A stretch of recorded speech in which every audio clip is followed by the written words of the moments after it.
ਮਿੱਤਰੋ ਉਹ ਪੰਜਾਬੀ ਸਿੰਗਰ ਜਿਨ੍ਹਾਂ ਨੇ ਕਿ ਮਸ਼ਹੂਰ ਆਰਟਿਸਟਾਂ ਦੀ ਫਨੀ ਵੇ ਦੇ ਅੰਦਰ ਨਕਲ ਕੀਤੀ। ਸਭ ਤੋਂ ਪਹਿਲਾਂ ਪ੍ਰੇਮ ਢਿੱਲੋਂ ਦੇਖੋ ਜੋ ਕਿ ਚੱਲਦੀ ਗਾਲ 'ਚ ਗੱਗੂ ਗਿੱਲ ਬਣ ਗਿਆ। ਸਾਹਿਬ ਜਾਣਾ ਵਾ ਇੱਥੋਂ ਪਹਿਲਾਂ ਇਹਨੂੰ ਗੱਡੀ ਕੱਢ ਕੇ ਤੇ ਪਹਿਲਾਂ ਮੇਨ ਰੋਡ ਤੇ ਚੜ ਡੇਰਾ ਸਾਹਿਬ ਦੇ ਉੱਧਰ ਆ ਇਹਨੂੰ ਸੱਜੇ ਕਰ ਸੱਜੇ ਸੱਜੇ ਸੱਜੇ ਤੇ ਸੱਜੇ ਕਰਦਿਆਂ ਸਾਰੀ ਮੇਨ ਰੋਡ ਤੇ ਚੜ ਜੀ ਤੇ ਚੜਦਿਆਂ ਸਾਰੀ ਖੱਬੇ ਹੱਥ ਆਓ ਜਾਂਦੇ। ਨੰਬਰ 2 ਸ਼ਾਇਰੀ ਮਾਨ। ਯਾਰਨ ਮੁੱਲੇ ਗਾਣਾ ਹਨਾ ਜੋ ਹਰਭਜਨ ਮਾਨ ਜੀ ਗਾਉਣ ਕਿਵੇਂ ਗਾਉਣਗੇ।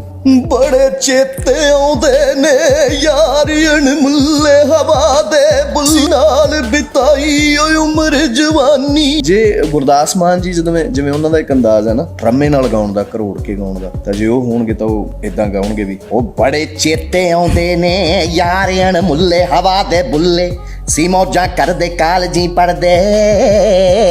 ਬੱਬੂ ਮਾਨ ਜੀ ਗਾਉਣਗੇ ਤਾਂ ਬੜੇ ਪਿਆਰ ਨਾਲ ਹਨਾ ਵੀ ਜਿਵੇਂ ਸਵਾਦ ਲੈ ਕੇ ਬੜੇ ਚੇਤੇ ਆਉਂਦੇ ਨੇ ਯਾਰਨ ਮੁੱਲੇ ਹਵਾ ਦੇ ਬੁੱਲੇ।